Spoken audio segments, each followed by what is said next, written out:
یہ مفسرین نے لکھا ہوا ہوتا ہے برا شان نزول کو دیکھ کر، اس آیت کی حوالے کو دیکھ کر، احادیث اور مختلف صحابہ کے اقوال کو دیکھ کر ترجمے کو سمجھنے کے لیے، تاکہ ہم لوگ جو اجمی لوگ ہیں، جو عربی کو زیادہ اچھے سے نہیں سمجھتے، تو ان کے سمجھنے کے لیے ان الفاظ کا ان کو بریکٹ میں لگایا تاکہ بات واضح ہو جائے کہ ہمیں کیا بات سمجھائی جا رہی ہے، کیا بات کہی جا رہی ہے، حالانکہ ان کی عربی نہیں استعمال ہوئی ہوتی. ٹھیک ہے، تو اگر ہم ان لفظوں کو نکال دیں گے تو ہم ترجمے کو اچھے طریقے سے سمجھ نہیں پائیں گے.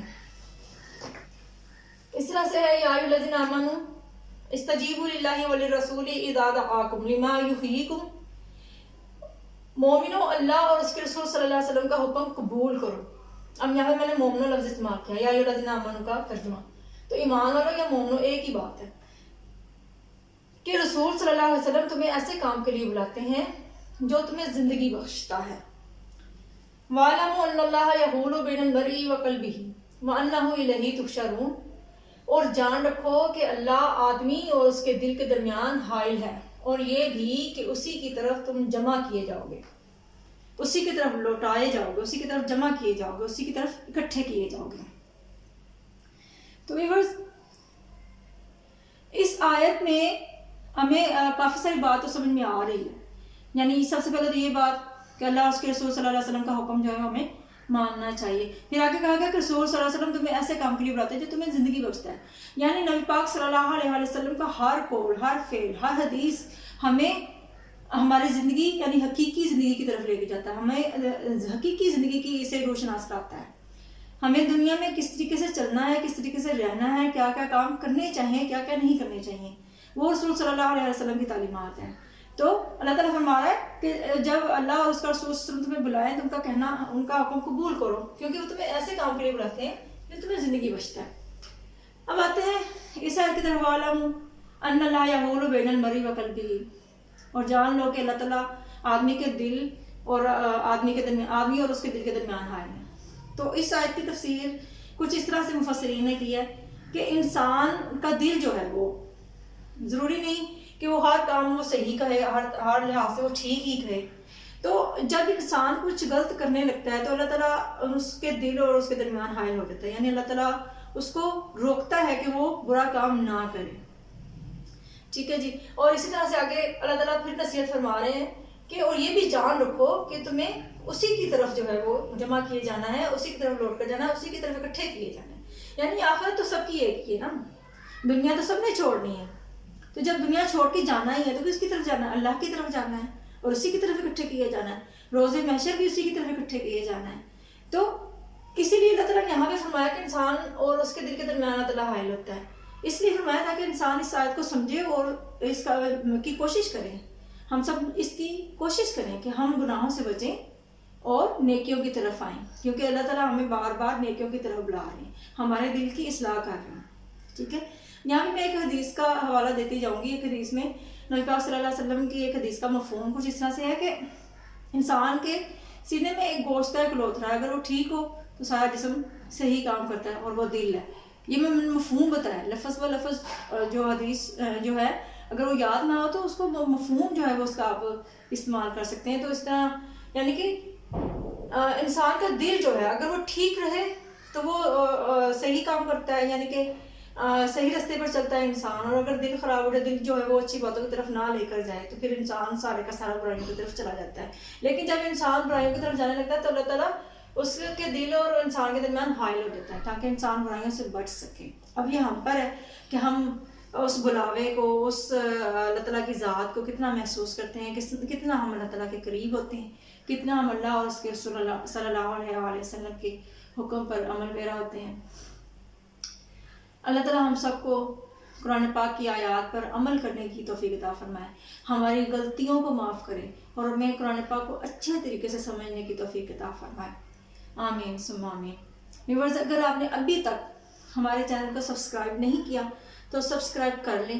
اگر یہ آپ کو تعلیمات اچھی لگی ہیں تو لائک بھی کریں اور اپنے دوستوں کے ساتھ زیادہ سے زیادہ شیئر بھی کریں تاکہ قرآن پاک کو سمجھنے سمجھانے کا یہ سلسلہ زیادہ سے زیادہ لوگوں تک پھیل سکے اور ہم دنیا اور آخرت کی کامیابیاں حاصل کر سکیں. بیل آئیکن کا بٹن بھی دبا دیں تاکہ آپ کو سارے نوٹیفیکیشن جو ہیں وہ ٹائم پر ملتے رہیں، جیسے جیسے ویڈیو اپلوڈ ہوتی رہے آپ سب کو اس کے بارے میں نالج ہوتا رہے، رابطہ کو نوٹیفیکیشن جو ہے وہ مل جائے۔ اللہ ہم سب کے لیے آسانیاں پیدا فرمائیں، آمین ثم آمین۔